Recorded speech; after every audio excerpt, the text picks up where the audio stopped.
प्यारे बच्चों, स्वागत है आपका क्लास 11th एनसीईआरटी केमिस्ट्री की सीरीज में। हम लोग 11th केमिस्ट्री का पहला चैप्टर रसायन विज्ञान की मूल अवधारणाएं पढ़ रहे थे और उसमें हमने पदार्थ के बारे में चर्चा किया था। और पदार्थ में हमने पदार्थ को दो भागों में यानी कि उसका वर्गीकरण किया, जिसमें एक भौतिक वर्गीकरण, दूसरा रासायनिक वर्गीकरण। भौतिक वर्गीकरण में हमने उसकी अवस्थाओं के आधार पर अर्थात सॉलिड, लिक्विड, गैस यानी कि ठोस और गैस में बांटा था। प्यारे बच्चों, चलो देखते हैं, थोड़ा थोड़ा समझने का प्रयास करते हैं यह सॉलिड क्या है। चूंकि हम लोग इसको पिछले लेक्चरों में या यूं कहें क्लासों में काफी इसका अध्ययन भी किए हुए हैं, तो सिर्फ हम लोग समझने का प्रयास करेंगे कि सॉलिड होता क्या है। तो प्यारे बच्चों, सॉलिड हम उसे कहेंगे जिसमें मॉलिक्यूल्स क्लोजली यानी आपस में क्लोजली पैक्ड होंगे, पूरी तरह से क्या होंगे, पैक्ड। ध्यान से देखिए, ये जो भी मॉलिक्यूल्स हम दिखा रहे हैं ये आपस में क्या है, तो क्लोजली पैक्ड यानी कि आपस में पूरी तरह से बिना गैप के बंधे हुए हैं। यही रीजन है, यही कारण है कि ठोस के आयतन यानी कि ठोस का आयतन क्या होता है, निश्चित होता है, निश्चित होता है। यही नहीं, इसका आकार भी निश्चित होता है, निश्चित होता है।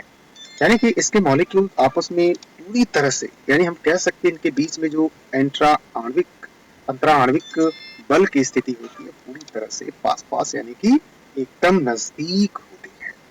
ठीक है, यानी कि इसमें जो अंतराण्विक बल होता है वो पूरी तरह से क्या होता है, पास पास होता है, अंतराण्विक बल। ठीक है, तो जब भी हम किसी भी ठोस की चर्चा करें तो यह समझे कि ठोस का आकार एवं आयतन दोनों ही निश्चित होता है। ठीक है, और इसके जो मॉलिक्यूल्स होते हैं वो पूरी तरह से क्लोजली पैक्ड होते हैं। उनमें जो अंतराण्विक बल की स्थिति होती है वो काफी पास पास होती है। यही रीजन है कि वे आपस में मजबूती से गुथे हुए होते हैं। जैसे हम किसी भी पदार्थ को ले सकते हैं जो इस फॉर्म में हो, ठीक है ना, हम लोग कह सकते हैं लोहा, सोना, ठीक है, इत्यादि सॉलिड कहलाता है। फिर दूसरा हम लोग जाने, इसमें हमने दूसरे को क्या कहा था, द्रव यानी कि लिक्विड। अब ये लिक्विड क्या होता है, तो लिक्विड में भी जो इसके मॉलिक्यूल्स होते हैं ना वो क्लोजली पैक्ड नहीं होते हैं, अर्थात उसमें जो अंतराण्विक बल की स्थिति होती है काफी पैक्ड नहीं होती, वो दूर दूर होता है। यही रीजन है कि यानी कि ये जो अंतराण्विक स्थिति है क्या है, थोड़ा दूरी पर होता है, दूर दूर होता है। ठीक है ना, यही कारण है कि इसका आयतन तो निश्चित होता है, यानी हम यहाँ लिख सकते हैं इसका आयतन तो क्या होता है, निश्चित होता है, पर इसका जो आकार होता है वो इनके बीच जो अंतराण्विक बल काम करता है वो दूर दूर पर काम करता है, के कारण इसका आकार क्या होता है, अनिश्चित होता है। अनिश्चित यानी इसे हम जिस भी किसी पात्र में लेंगे यह उसके आकार को क्या कर लेगा, ग्रहण कर लेता है। जैसे जैसे पानी, कोई भी लिक्विड ले लीजिए, पानी। ठीक है, तो सॉलिड में क्लोजली पैक्ड, द्रव में यह पूरी तरह से पैक्ड नहीं, इसमें कुछ दूरी पर यानी कि दूर दूर अंतराण्विक बल स्थिति मॉलिक्यूल के बीच में क्या होती है, दूर दूर होती है, दूरी पर होती है, जिसके कारण इसका आयतन क्या होता है, निश्चित होता है, लेकिन आकार इसका क्या होता है, अनिश्चित होता है।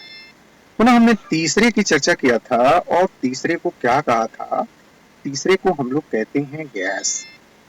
क्या कहते हैं, गैस।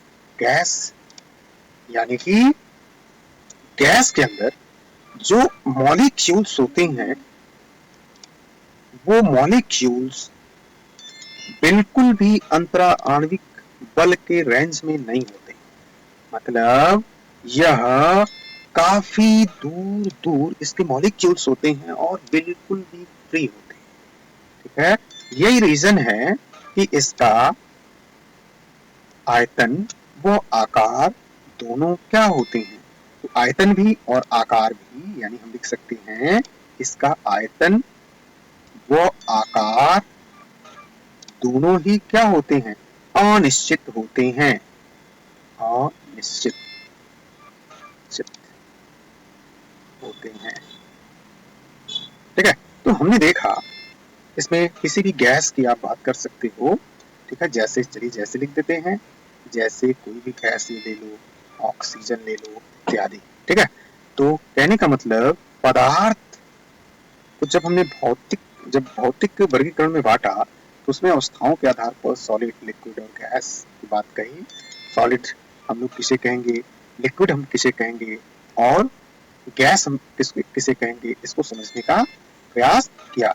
फिर हम लोग आगे इसके दूसरे वर्गीकरण के पार्ट, जिसे हम लोग क्या कहते हैं, रासायनिक वर्गीकरण, और इस रासायनिक वर्गीकरण में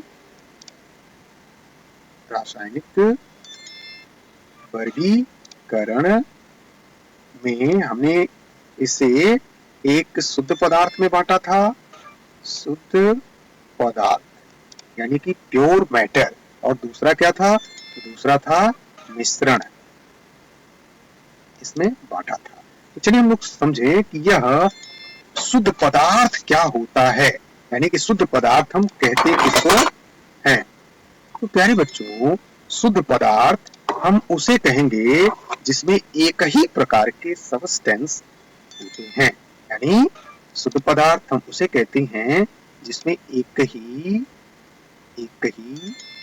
प्रकार के सब्सटेंस मौजूद होते हैं, जिसमें एक ही प्रकार के सब्सटेंस हो उसे हम शुद्ध पदार्थ कहते हैं। ध्यान रखिएगा, एक ही प्रकार के, जो भी होगा इसमें एक ही प्रकार का होगा, इसमें मिक्स बिल्कुल भी नहीं होगा, ठीक है। तो अब यहाँ पे हम कह सकते हैं यह जो शुद्ध पदार्थ है इसे हमने पुनः इतने भागों में बांटा था। तो इस शुद्ध पदार्थ को हम लोगों ने क्या देखा था अपने पहले लेक्चर में, कितने पार्ट्स में बांट दिया था, इसे बांटा गया था पहला तत्व में, तत्व यानी कि एलिमेंट्स, और दूसरा किस में बांटा गया था, तो दूसरा बांटा गया था यौगिक में, तो हम जिसे हम लोग कंपाउंड कहते हैं, ठीक है। अब हम लोग तत्व को समझने का प्रयास करेंगे कि आखिर एलिमेंट्स है क्या। तो प्यारे बच्चों, एलिमेंट्स हम उसे कहेंगे जिसमें एक ही प्रकार के परमाणु विद्यमान हो, यानी जिसमें एक ही प्रकार के परमाणु क्या हो, जिसमें एक ही प्रकार के परमाणु हो, जैसे हम कह सकते हैं क्या, oxygen, carbon, hydrogen, bismuth, O2, H2। अब यहाँ पे आप कंफ्यूज्ड नहीं होंगे कि यहाँ मैंने O लिखा और फिर मैंने यहाँ O2 लिखा।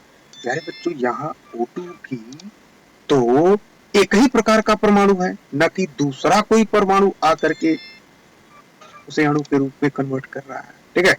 तो कहने का मतलब तत्व हम उसे कहेंगे जिसमें एक ही प्रकार का परमाणु आए।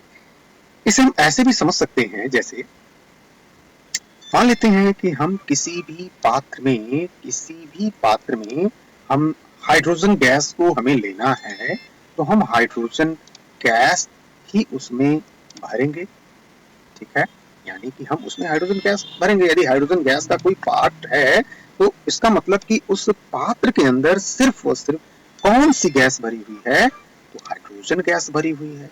अब यहाँ पे सिर्फ यह हाइड्रोजन गैस है, तो इसे हम एक ही प्रकार का परमाणु कहेंगे, तो यह क्या होता है, यह एलिमेंट्स कहलाता है। या हम ऐसा दिखाएं, ऑक्सीजन का सिलेंडर हमने लिया, मान लीजिए कि ये ऑक्सीजन का हमने बॉक्स बना लिया, इसमें हम ऑक्सीजन गैस भरे हैं, ठीक है। तो हम यदि इसके अंदर ऑक्सीजन गैस को लिए हैं तो यह एक ही प्रकार के परमाणु हैं, ठीक है ना। तो इसे हम क्या बोलेंगे? तत्व बोलेंगे जिसमें एक ही प्रकार के परमाणु विद्यमान होते हैं, उसे हम क्या बोलते हैं? तत्व बोलते हैं। पुनः यौगिक को समझने से पहले हम यह देखे थे कि ये तत्व बटा होता है कुछ पार्ट्स में। याद करिए, ये तत्व बटा होता है कुछ पार्ट्स में। उस पार्ट्स को हम लोग क्या कहते हैं? तो उसको हम लोग पहले को क्या देखे थे? धातु। दूसरे को क्या देखे थे? अधातु। तीसरे को क्या देखे थे? उपधातु। यानी यह तत्व पुनः डिवाइड कर गया किसमें? धातु में, अधातु में और उपधातु। अब चलिए हम लोग एक एक करके समझें कि यह धातु क्या होता है, अधातु क्या होता है, फिर उपधातु